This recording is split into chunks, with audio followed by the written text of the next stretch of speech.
Bismillahirrahmanirrahim. Assalamualaikum warahmatullahi wabarakatuh.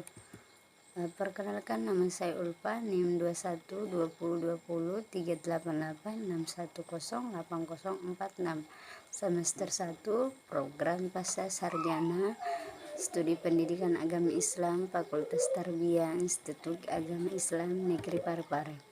Adapun judul materi saya yang akan saya jelaskan di video ini tentang model pembelajaran berbasis web atau e-learning dan konsep pembelajaran mandiri. Ada beberapa poin di sini yang saya akan jelaskan. Yang pertama, model pembelajaran e-learning.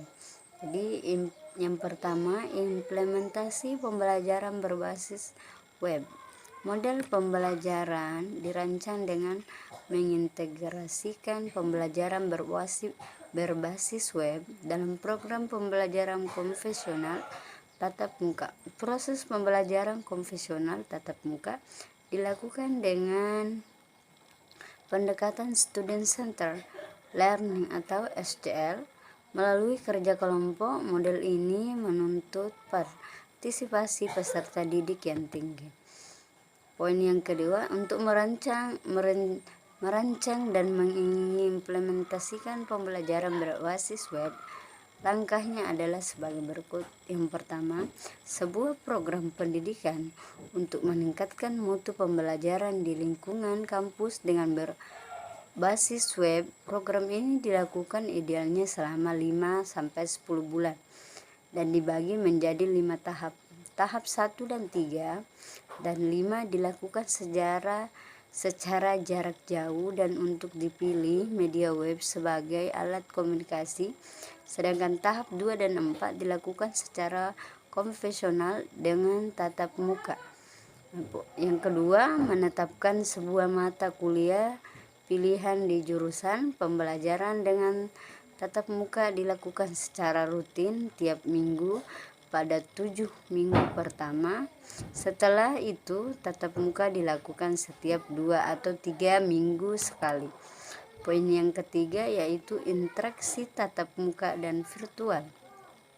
Sekalipun teknologi web memungkinkan pembelajaran dilakukan virtual secara penuh, namun kesempatan itu tidak dipilih. Interaksi satu sama lain untuk dapat berkomunikasi langsung secara tatap muka masih dibutuhkan.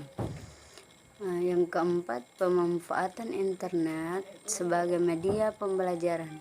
Pemanfaatan internet sebagai media pembelajaran mengkondisikan siswa untuk belajar secara mandiri. Through independent student become thus as well as thinker. Kobin 1997.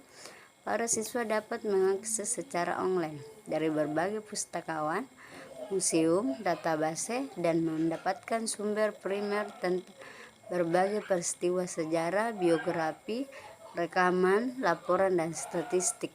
Gordon et al. 1995. Selanjutnya, penggunaan internet dalam pembelajaran. Internet merupakan sebuah jaringan global yang merupakan kumpulan dari jaringan-jaringan komputer di seluruh dunia. Internet mempermudah para pemakaiannya untuk mendapatkan informasi dunia cyber.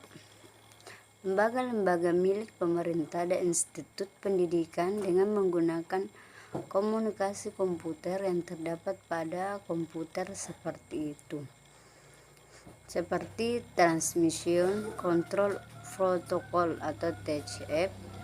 TCP merupakan suatu protokol yang sanggup memungkinkan sistem apapun sehingga antar sistem jaringan komputer dapat berkomunikasi baik secara lokal maupun internasional dengan modus koneksi serial LAN Internet Protocol atau SLIP, Point-to-Point Protocol atau PP.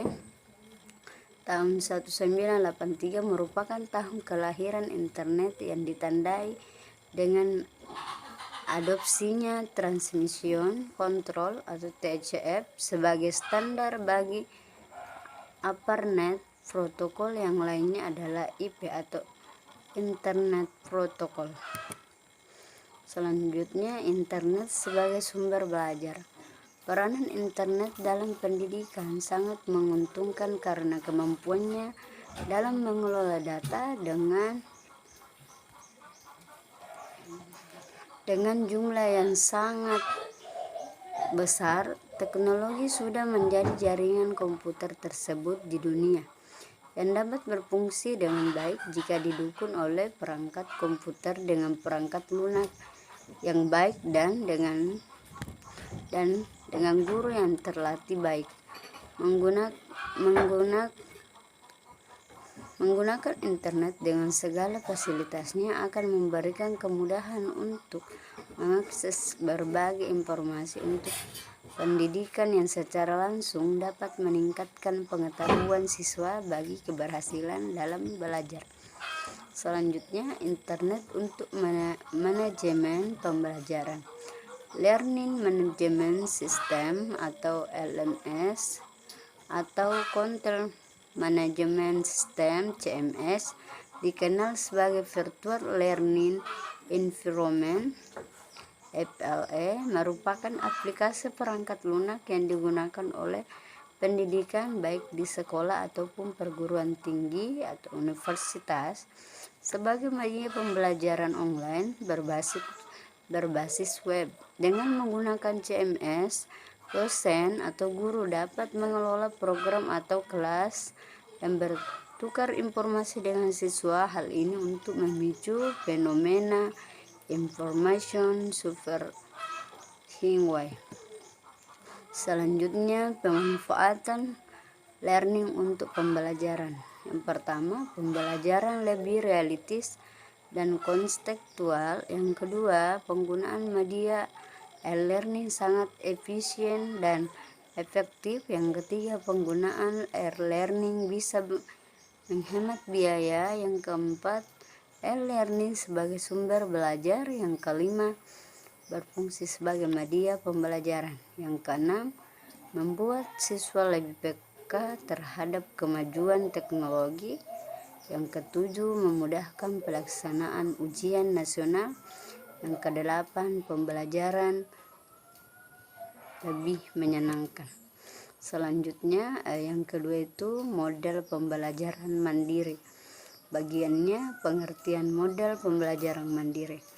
Pembelajaran mandiri adalah suatu proses belajar yang mengajak siswa melakukan tindakan mandiri yang melibatkan terkadang satu orang, biasanya satu kelompok. Tindakan mandiri ini dirancang untuk menghubungkan pengetahuan akademik dengan kehidupan sehari-hari secara sedemikian rupa untuk mencapai tujuan yang bermakna. Yang kedua itu strategi pembelajaran mandiri. Strategi pembelajaran mandiri merupakan strategi pembelajaran yang bertujuan untuk membangun inisiatif individu, kemandirian, meningkatkan diri. Belajar mandiri juga bisa dilakukan dengan teman atau sebagai bagian dari kelompok kecil. Selanjutnya, ciri-ciri pembelajaran mandiri. Ciri Saf Dave Meyer menyajikan suatu sistem lengkap untuk melibatkan kelima indera dan emosi dalam proses belajar yang dikenal dengan model SAFI, yaitu somatis, belajar dengan bergerak dan berbuat. Yang kedua, auditori, belajar dengan berbicara dan mendengar. Yang ketiga, visual, belajar dengan mengamati dan menggambarkan.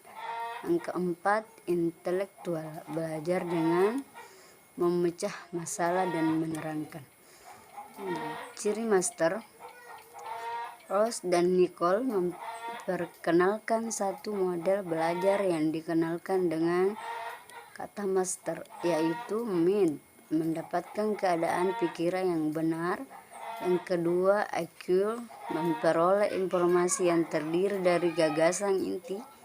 Yang ketiga, sell out, mencari makna melalui pembimbing mereka. Yang keempat, Tiger, memicu memori. Yang kelima, exhibit, memamerkan apa yang diketahui. Yang terakhir, refleks, merefleksikan secara belajar. Selanjutnya, konsep pembelajaran mandiri. Menyadari bahwa hubungan antar pengajar dengan dirinya tetap ada, namun hubungan tersebut diwakili oleh bahan ajar atau media belajar. Yang kedua, mengetahui konsep belajar mandiri.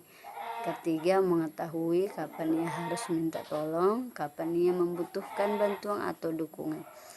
Yang terakhir, mengetahui kepada siapa dan dari mana ia dapat atau harus memperoleh bantuan dukungan. Adapun penerapan implementasi ada 5. Yang pertama, mengambil tindakan. Yang kedua, mengajukan pertanyaan. Yang ketiga, membuat pilihan. Yang keempat, membangun kesadaran diri. Yang kelima, kerjasama. Selanjutnya, adapun kelebihan dan kelemahan. Kelebihannya yaitu membentuk peserta didik yang mandiri dan bertanggung jawab. Yang kedua, mahasiswa mendapatkan kepuasan belajar melalui tugas-tugas yang diselesaikan. Yang ketiga, mahasiswa mendapatkan pengalaman dan keterampilan dalam hal penelusuran literatur, penelitian, analisis, dan pemecahan masalah. Jika dalam penyelesaian tugas-tugasnya mahasiswa berkelompok menjadi semakin bertambah, karena melalui kelompok tersebut mahasiswa akan belajar tentang kerjasama, kepemimpinan, dan mengambil keputusan. Yang kelima, mencapai tujuan akhir dan pendidikan, yaitu mahasiswa dapat menjadi guru bagi dirinya sendiri. Kelemahannya adalah yang pertama, bila diterapkan kepada peserta didik yang belum dewasa, ia belum bisa belajar secara mandiri, masih memerlukan bimbingan. Yang kedua, apa yang didapat pembelajaran mandiri masih belum tentu benar, maka perlu dilakukan pertanyaan atau diskusi. Demikianlah materi saya akhiri. Assalamualaikum warahmatullahi wabarakatuh.